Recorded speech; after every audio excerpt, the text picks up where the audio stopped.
Hello అండి. Welcome back to my channel. ఈరోజు సీరియల్‌లో బాలు ఇంకా మీనా చెక్కుని చూసుకుంటూ మురిసిపోతూ ఉంటారు. అక్కడికి ప్రభావతి, రోహిణి, మనోజ్ వస్తారు. మనోజ్, "నువ్వు గెలిచింది ₹1,00,000 ఏదో ₹1,00,00,000 గెలిచినట్టు బిల్డప్ ఇస్తున్నావేంటి?" అని బాలునంటే, బాలు, "లక్షలు లక్షలు ఖర్చు పెట్టి నిన్ను డిగ్రీల మీద డిగ్రీలు చదివిస్తే నువ్వు సాధించిందేంట్రా? మరి నేను సాధిస్తే ఏడుస్తావేంటి?" అనగానే ప్రభావతి, "అవునవును. నీ లక్ష చూసి నిన్ను తొక్కేస్తున్నాం." బాలు, "మరి దీన్నేమంటారు దుర్గావతి? కడుపు మంట, ఏడుపా, అసూయ, ఈర్ష్య, నరఘోష, నరపేడ, నరదిష్ట, కుళ్ళుబోత్తనమా, ఓర్వలేనితనమా? చూడలేకపోతున్నారా? భరించలేకపోతున్నారా? మరిగిపోతున్నారా?" అని అంటా ఉంటే అక్కడికి సత్యం కూడా వచ్చి వింటా ఉంటాడు. మీనా, "ఏవండి, ఆపండి, మావయ్య గారు వచ్చారు" అని అంటది. మనోజ్, "తెలుగులో ఇన్ని పదాలున్నాయా?" అని అంటా ఉంటే బాలు, "ఒరేయ్, నాకు సంస్కృతం గూడొచ్చురా.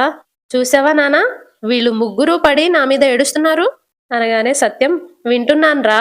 వాళ్ళు ఏడ్చేదానికన్నా నువ్వు ఏడిపిచ్చడమే ఎక్కువైనట్టున్నది." బాలు, "ఓ, అలా ఉందా?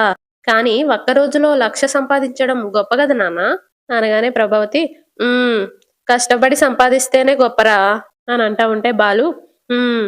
నీ దృష్టిలో కష్టపడి మింగిన గొప్పే గదా దుఃఖావతి" అనగానే మీనా, "ఈ డబ్బు మా మధ్య ఉన్న అనుబంధాన్ని గుర్తించి ఇచ్చారు మావయ్య."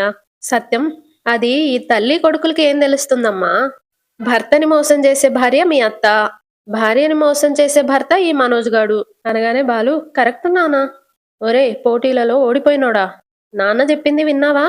జీవితంలో అయినా చేసే పనిలో అయినా నిజాయితీగా ఉంటేనే గెలుస్తామని నిరూపించాం" అని అంటా ఉంటే సత్యం, "మీరిద్దరూ ఒకరినొకరు అర్థం చేసుకున్నారు కాబట్టే వాళ్ళు మిమ్మల్ని అర్థం చేసుకున్నారు" అనగానే మనోజ్, "మీకేం తెలుసు నాన్న, వాళ్ళేదో ఫ్రాడ్ పని చేసి గెలిచారు."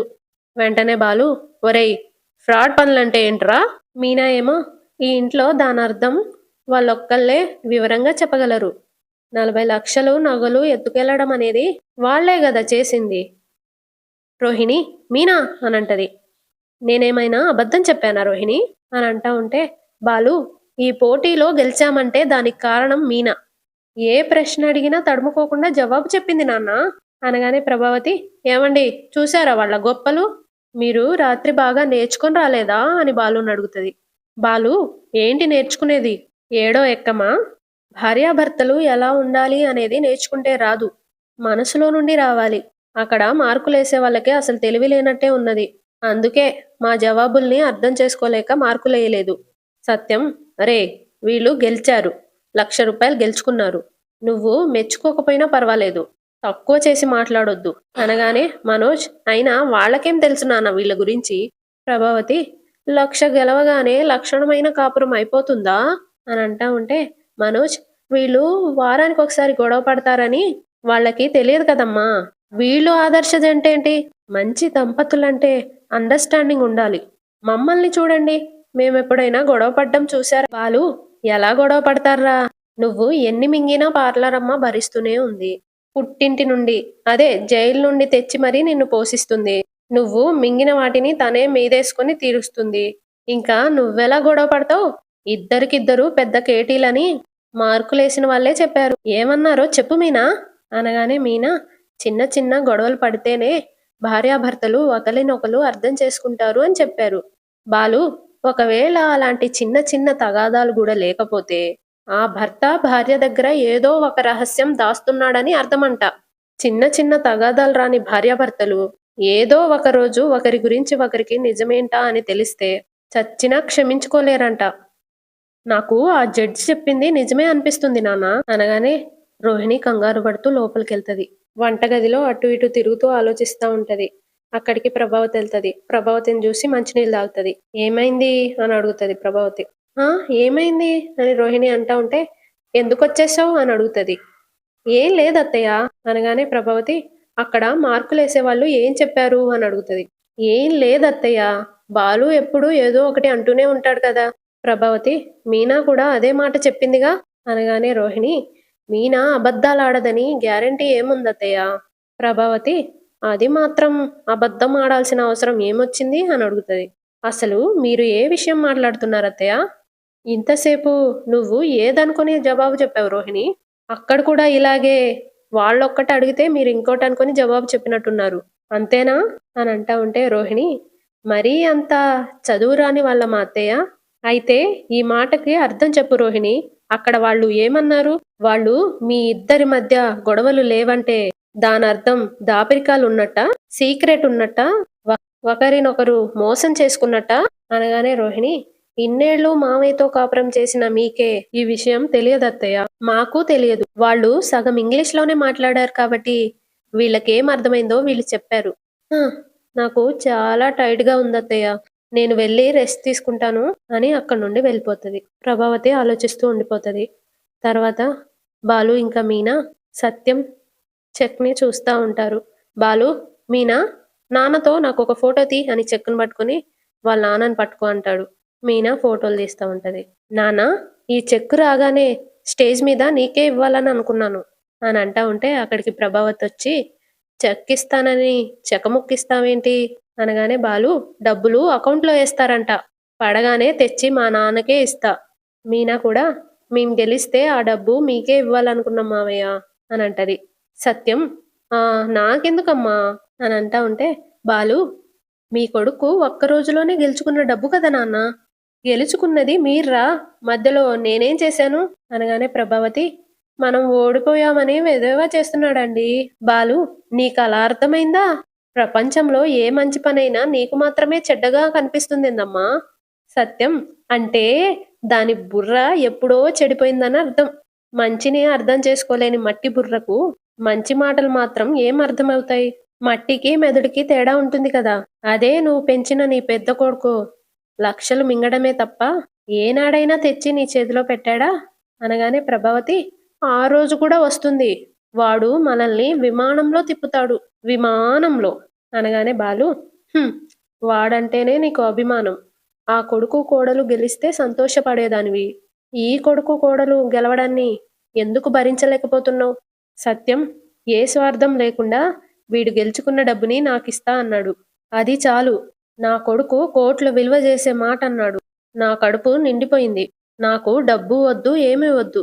ఈ ప్రేమ చాలు అనగానే ప్రభావతి, అయ్యో, ₹1,00,000 సత్యం, అంతకన్నా నా కొడుకే నాకు ముఖ్యం అనగానే మీనా, కానీ ఈ డబ్బు మేం మాత్రం ఏం చేసుకుంటాం మావయ్య అని అంటా ఉంటే సత్యం, ఆ, విన్నావా? ₹1,00,000 ఏం చేసుకుంటాము అని అడుగుతున్నారు. నిన్నడిగితే వడ్డీకిస్తాను అని చెప్తావు. మనోజ్ని అడిగితే మింగేసి మంచినీళ్ళు తాగుతాను అంటాడు. కానీ నా కొడుకు కోడలు మాత్రం నాకే ఇస్తామని అంటున్నారు. చూడమ్మా, మీకోసం ఒక రూమ్ కట్టుకోవాలి కదా, అందుకు ఉపయోగించండి. అదే న్యాయం. అందులో రూపాయి కూడా ఈ ఇంటి కోసం ఖర్చు పెట్టొద్దు. మీ రూమ్ కోసం ఖర్చు పెట్టుకోండి అనగానే బాలు, అవును కదా, నువ్వు చెప్పింది బానే ఉంది నాన్న. మీనా, రా పైకెళ్ళి చూద్దాం. మీనా ఏమో, ఇంకా గది కట్టలేదు కదండి. ఊరికే మీనా, ఈ 1,00,000తో ఎంతవరకు కట్టొచ్చో లెక్కలేసుకుందాం రా అనగానే ప్రభావతి, అలాగే గృహప్రవేశానికి దూడని దేవాలో దున్నపోతుని దేవాలో నిర్ణయించుకోండి. బాలు నవ్వుతూ, ఎందుకు, మన మనోజ్ గాడు ఉన్నాడు గదా అని అంటాడు. మీనా నవ్వుతది. దా మీనా అని ఇద్దరెళ్తారు. ప్రభావతి, ఆలు లేదు సూలు లేదు. కొడుకు పేరు సోమలింగం అని ₹1,00,000తో రూమ్ కట్టేస్తాడంట. ₹1 ఉంది, ఇంకో ₹99 ఉంటే ₹100 అవుతుంది అని వెనకటికి ఒకడు వెర్రిబావులోడు అనుకున్నాడంట అని అంటా ఉంటే సత్యం, కారు కొన్నవాడు, ఇంకొక కారు కొన్నవాడు, స్కూటీ కొన్నవాడు, ₹1,00,000 సంపాదించగలిగినవాడు ఒక రూము కట్టలేడా?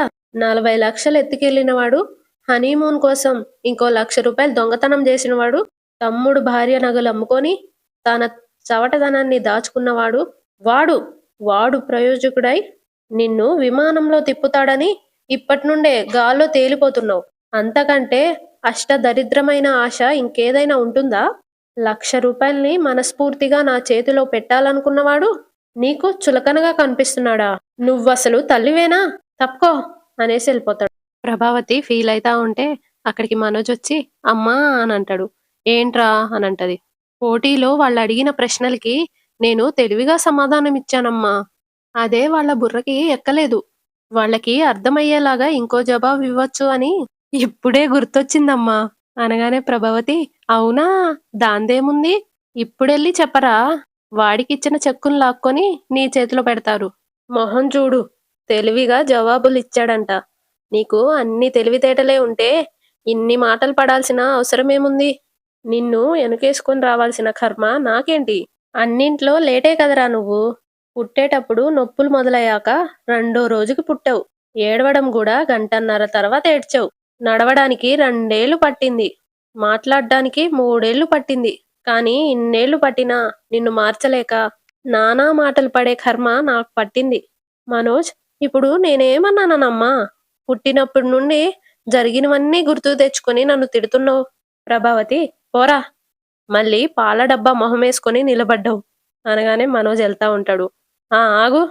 పోటీలో మార్కులేసిన వాళ్ళు ఏమన్నారు? అనగానే మనోజ్ నవ్వుతూ, నా అంత జీనియస్ ఎవరూ లేదన్నారమ్మా అనంటాడు. ప్రభావతి, అవును మరి. ఇన్ని తప్పులు చేసిన జీవిని వాళ్ళు ఎక్కడా చూసుండరు. అది కాదు, భార్యాభర్తల మధ్య రహస్యాలుంటే గొడవలు రావంటారు కదా! అది నిజమేనా? చెప్పు. మీ మధ్య గొడవలు రావడం లేదంటే ఏం దాస్తున్నారు? నువ్వు రోహిణి దగ్గర ఏదైనా రహస్యం దాస్తున్నావా? అనగానే మనోజ్, వామ్మో! బాలుగాడిలాగా నువ్వు గూడా మాట్లాడుతున్నావేంటమ్మా? ఆ, అసలు రహస్యం అనగానేమి? అనంటూ అక్కడి నుండి ఎళ్ళిపోతాడు. మనోజ్ ఎళ్ళిపోయాక ప్రభావతి ఎవరి దగ్గర ఏం దాస్తున్నారో, అయినా ఏముంది దాచడానికి అని ఆలోచిస్తా ఉంటది.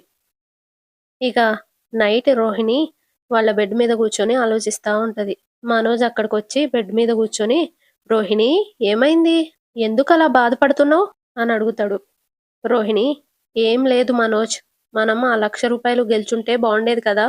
అనవసరంగా మిస్ అయ్యాం. పోన్లే రోహిణి, నెక్స్ట్ ఎక్కడైనా కాంపిటీషన్ జరిగినప్పుడు మనమే ఖచ్చితంగా విన్ అయిదాం. అదేంటి మనోజ్, అంత సింపుల్‌గా మాట్లాడుతున్నావు? నీకేం బాధ అనిపించడం లేదా? చూసావు కదా అందరూ ఆ బాలు, మీనాని ఎలా పొగుడుతున్నారో! ఆ అప్లాజెస్ అన్నీ మనకి రావాలి అనగానే మనోజ్, మొదట్లో నాకు బాధేసింది. ఎలా చూసినా మనకంటే ఆ బాలు, మీనా గొప్పేం కాదు. కానీ వాళ్ళకి రావడమే విచిత్రంగా ఉంది. అయినా మనం బెస్ట్ కపులా కాదా అని చెప్పడానికి వాళ్ళెవరు? మనకి తెలుసు కదా మనమేంటో. హ్మ్. అందుకే తర్వాత నేను కూడా బాధపడ్డం మానేశాను. రోహిణి, ఇన్నాళ్ళు అత్తే మనసులో మనమిద్దరం మంచి భార్యాభర్తలుగా ఉన్నాం. కానీ ఈ రోజు నుండి ఆ ప్లేస్‌ని వాళ్ళు కొట్టేస్తారేమో అని అనిపిస్తుంది. అనగానే మనోజ్, లైట్ తీసుకో రోహిణి. బాలుగాడేదో పిచ్చోల్లా మాట్లాడాడు. మీనా మతి లేకుండా సమాధానాలు జెప్పింది. అవి అర్థం కాక చాలా గొప్పగా సమాధానం చెప్పారనుకోని ఆ బ్రెయిన్ లేని జడ్జిలు వాళ్ళిద్దరిని సెలెక్ట్ జేశారు. గెలిపిచ్చారు. ఎవరు ఒప్పుకున్నా, ఒప్పుకోకపోయినా మనమిద్దరమే బెస్ట్ కపుల్. నీకొక విషయం చెప్పనా? నా లైఫ్‌లో నాకు దొరికిన బెస్ట్ గిఫ్ట్ నువ్వు. ఆ విషయంలో నేను చాలా అదృష్టవంతుడిని. నీతో ప్రేమలో పడకముందు నేను ఒక అమ్మాయితో లివింగ్ రిలేషన్‌షిప్‌లో ఉన్నానని తెలిసినా కూడా నువ్వు నన్ను యాక్సెప్ట్ చేసావు. నేను చేసిన చిన్న చిన్న తప్పుల్ని కూడా నువ్వు యాక్సెప్ట్ చేసావు. ఏమైపోతానో అని భయపడుతున్న నన్ను ఒక బిజినెస్ మ్యాన్‌లా మార్చేసావు. నాకింకేం కావాలి చెప్పు? రోహిణి, అది మీ నాన్న డబ్బుతో స్టార్ట్ చేసిన బిజినెస్ కదా! అందులో నా క్రెడిట్ ఏముంది మనోజ్? డబ్బు ఒక్కటుంటే సరిపోదు రోహిణి. మంచి ఐడియాస్ కూడా ఉండాలి. నీ ఐడియాతోనే మనం బిజినెస్ స్టార్ట్ చేశాం. ఈ ఒక్క విషయంలోనే కాదు, నా లైఫ్‌లో జరిగే ప్రతి మంచి విషయంలోనూ నువ్వున్నావు. నువ్వు నా బెస్ట్ వైఫ్ అని చెప్పడానికి ఇంతకంటే నాకింకేం కావాలి? అనగానే రోహిణి నవ్వుతది. అది సరే, నేను నీకు మంచి హస్బెండేనా? అని అడుగుతాడు. వెంటనే రోహిణి, ఆ, మంచి హస్బెండ్ కాకపోతే నేను నీతో ఇంత సంతోషంగా ఉండగలనా? నువ్వు నాకు చాలా మంచి లైఫ్ ఇచ్చావు. మంచి ఫ్యామిలీనిచ్చావు. అమ్మ లేదు, నాన్నెక్కడో దూరంగా ఉన్నారు. ఒంటరిగా ఉంటున్నానేమో అన్న బాధని నాలో పోగొట్టావు. నన్ను ఎప్పుడూ ఏ విషయంలో కూడా ప్రెజర్ చేయలేదు. అందుకే నాకు అనిపిస్తూ ఉంటుంది మనమిద్దరం బెస్ట్ కపుల్ అని. ఆ, అనిపించడమేంటి? ఎప్పుడూ బెస్ట్ కపులే మనం అనంటది. మనోజ్ నవ్వి, నిజానికి తప్పు నాదేలే. ఆ జ్యోతిష్యుడు చెప్పిన కలర్ వేసుకోకపోవడం వల్లే మనం ఓడిపోయాము అనిపిస్తుంది. సరే, అది పక్కన పెట్టు. నాకొకటి అర్థం కావడం లేదు. ఏంటి అని రోహిణి అడుగుతది. ఆ జడ్జిలేమో భార్యాభర్తల మధ్య గొడవలుంటేనే వాళ్ళ మధ్య అండర్‌స్టాండింగ్ ఉంటుంది అన్నారు. కానీ మన ఇద్దరి మధ్య ఏంటి? అసలెప్పుడూ ఎలాంటి గొడవలు లేవు. అంటే మనిద్దరి మధ్య అండర్‌స్టాండింగ్ లేనట్టా? లేదా ఏదో దాస్తున్నట్టా? అనగానే రోహిణి ఆ! ఏ అలా ఏం లేదు. మనమిద్దరం ఏం దాచాం? ఏం దాచలేదు గదా! అలా అని కాదు రోహిణి. నేను ఎప్పుడైనా, ఏదైనా చిన్న చిన్న తప్పులు చేసి నీ దగ్గర దాచిపెట్టినా తర్వాత దొరికిపోతూ ఉంటాను. నువ్వు ఆ తప్పుల్ని సరిదిద్దుతూ ఉంటావు. కానీ నువ్వు ఒక చిన్న తప్పు చేసినట్టు కూడా మన మధ్య డిస్కషన్ రాలే. వాళ్ళన్నారు చూసావా, నువ్వు ఖచ్చితంగా ఏదో దాస్తున్నావు అని. అందుకే అలా అడుగుతున్నాను. అనగానే రోహిణి వాళ్ళంటే మాత్రం నీకనిపిస్తుందా నేను దాస్తున్నాను అని? వెంటనే మనోజ్ రోహిణి మనం ఒకరినొకరు ప్రేమించుకున్నాం. మనిద్దరి మధ్య దాపరికాలు ఉండవనే నా నమ్మకం అంటూ రోహిణి వళ్ళో పడుకుంటాడు. ప్రేమున్న చోట సీక్రెట్స్ ఉండవు రోహిణి. మళ్ళీ చెప్తున్నాను నువ్వే నా బెస్ట్ వైఫ్ అని చేతిని ముద్దు పెట్టుకుంటూ లైఫ్ అంతా మనమిద్దరం ఇలాగే ఉండాలి అని అంటాడు. ఇటు రవి ఇంకా శృతి ఎవరికి వాళ్ళే పడుకొని ఆలోచిస్తా ఉంటారు. శృతి లేచి ఆలోచిస్తా ఉంటే రవి లేచి మనం అక్కడికి వెళ్లకుండా ఉండాల్సింది అనగానే శృతి ఏ గెలవలేదని బాధపడుతున్నావా? అలా అని కాదు శృతి. మనమిద్దరం ఒక అండర్‌స్టాండింగ్‌లో ఉంటే బావుండేది. మిస్‌కమ్యూనికేషన్‌తో అనవసరంగా గొడవ పడ్డాం. బాలు అన్నయ్య, వదిన చూడు ఎంత కోఆపరేటివ్‌గా ఉన్నారో. వాళ్ళ అండర్‌స్టాండింగ్ చూసి అక్కడున్న వాళ్ళందరికీ ముచ్చటేసింది. అనగానే శృతి మన అండర్‌స్టాండింగ్ గూడా బానే ఉండేది. నువ్వు నాతో చెప్పుంటే. నాతో ఒక్క మాట కూడా చెప్పకుండా నీ ఇష్టానికి నువ్వే ఆలోచించుకొని నీ నోటికొచ్చిన సమాధానం చెప్పేశావు. అసలు సమస్య అక్కడే మొదలైంది. అనగానే రవి అందులో డిస్కస్ చేయడానికేముంది? నువ్వే అన్నావుగా స్పాంటేనిటీ చూపిద్దాము అని. అందుకే నాకనిపిచ్చింది చెప్పాను.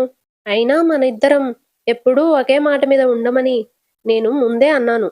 అవసరం లేదు ఓపెన్‌గా ఉంటే చాలు అన్నావు.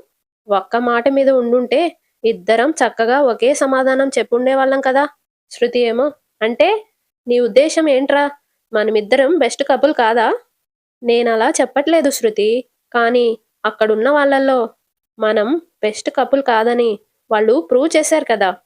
మనం ముందే డిస్కషన్ చేసుకొనుంటే బావుండేదేమో రవి. అయినా మనం అన్ని విషయాలు మాట్లాడుకున్నాం. అసలు నీకే ఏదీ గుర్తులేదు. నాకెందుకు గుర్తులేదు శృతి? ఏది గుర్తులేదు చెప్పు? నాకు పిల్లలు కనడం ఇష్టం లేదని నీకు చాలా సార్లు చెప్పాను రవి. నువ్వు రెస్టారెంట్ పెట్టుకోవాలి అన్నావు. కానీ అక్కడికెళ్ళి నాకు నలుగురు పిల్లలు కావాలి అన్నావు. అలా ఎందుకు చెప్పావు?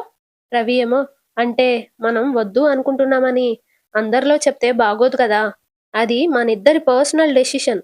అందుకే మార్క్స్ కోసం అలా చెప్పాను.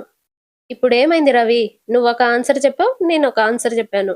ఫైనల్‌గా మనం ఓడిపోయాం. అనగానే రవి ఇదిగో ఇలా మాట్లాడే. అక్కడ అనవసరంగా ఓడిపోయేలా చేశావు. అంటే నా వల్లే గెలవలేదంటావా రవి? ఓకే. అలాగే. నువ్వన్నావు కదా! శృతి నీకు నా మీద కోపం రాలేదా? నువ్వు నన్నేమీ అనలేదా? నేనొక్కడినే నిన్నేదో అన్నానని ఫీలయితావేంటి? అనగానే శృతి నేను ఫీలవుతుంది మనం ఓడిపోయినందుకు కాదు. అంతమందిలో మనమిద్దరం నలుగురు పిల్లల్ని కనాలి అన్నావు కదా! అందుకే నాకు కోపమొచ్చింది. రవి నేనిప్పటికిప్పుడు కందామని చెప్పలేదు గదా శృతి. ఏదైతే ఏంటి? అయినా నేను నీకు పిల్లల్ని కనిచ్చే మిషన్‌లా కనబడుతున్నానా?